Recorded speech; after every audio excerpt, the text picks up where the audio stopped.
Conventional warfare is a form of warfare conducted by using conventional weapons in battlefield tactics between two or more states in open confrontation. The forces on each side are well defined, and fight using weapons that primarily target the opponent's military. It is normally fought using conventional weapons, and not with chemical, biological, or nuclear weapons. The general purpose of conventional warfare is to weaken or destroy the opponent's military, thereby negating its ability to engage in conventional warfare. In forcing capitulation, however, one or both sides may eventually resort to unconventional warfare tactics. Formation of the state. The state was first advocated by Plato, then found more acceptance in the consolidation of power under the Roman Catholic Church. European monarchs then gained power as the Catholic Church was stripped of temporal power and was replaced by the divine right of kings. In 1648, the powers of Europe signed the Treaty of Westphalia, which ended the religious violence for purely political governance and outlook,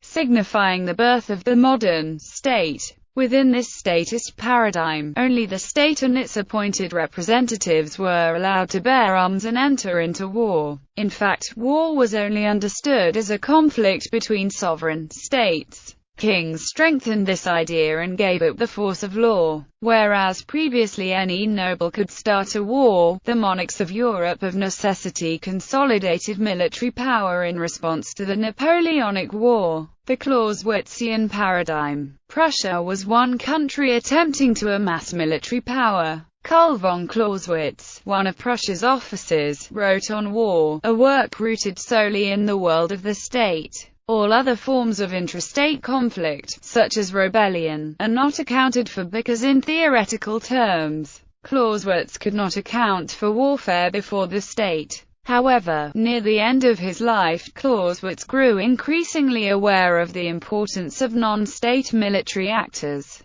This is revealed in his conceptions of the people in arms, which he noted arose from the same social and political sources as traditional interstate warfare. Practices such as raiding or blood feuds were then labeled criminal activities and stripped of legitimacy. This war paradigm reflected the view of most of the modernized world at the beginning of the 21st century, as verified by examination of the conventional armies of the time. Large, high-maintenance, technologically advanced armies designed to compete against similarly designed forces. Clausewitz also forwarded the issue of casus belli. While previous wars were fought for social, religious, or even cultural reasons, Clausewitz taught that war is merely a continuation of politics by other means. It is a rational calculation in which states fight for their interests once normal discourse has broken down. Prevalence.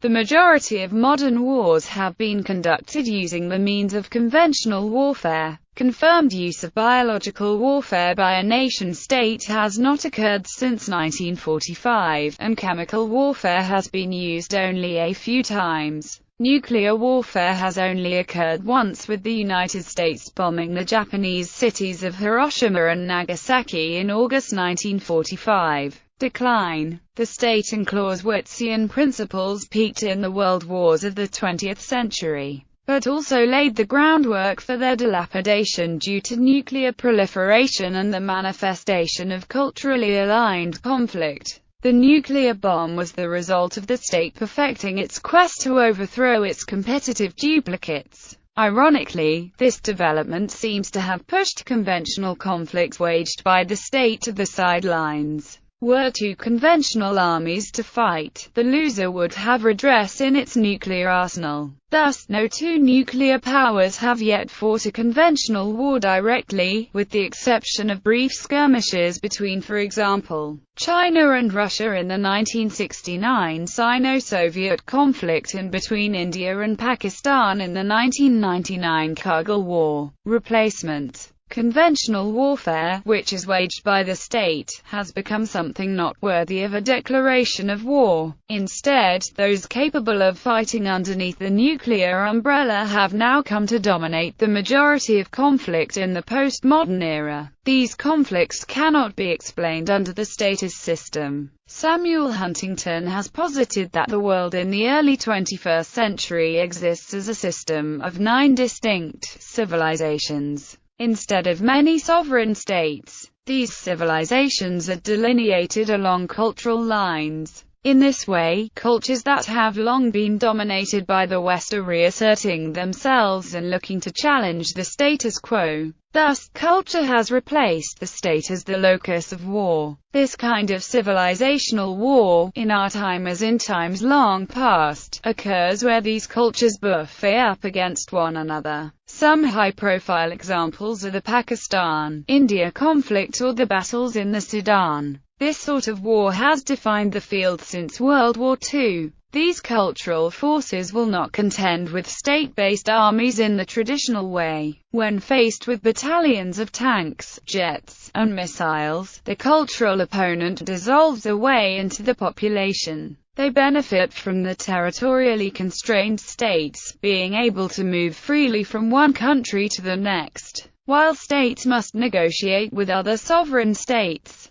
The state's spy networks are also severely limited by cultural factors.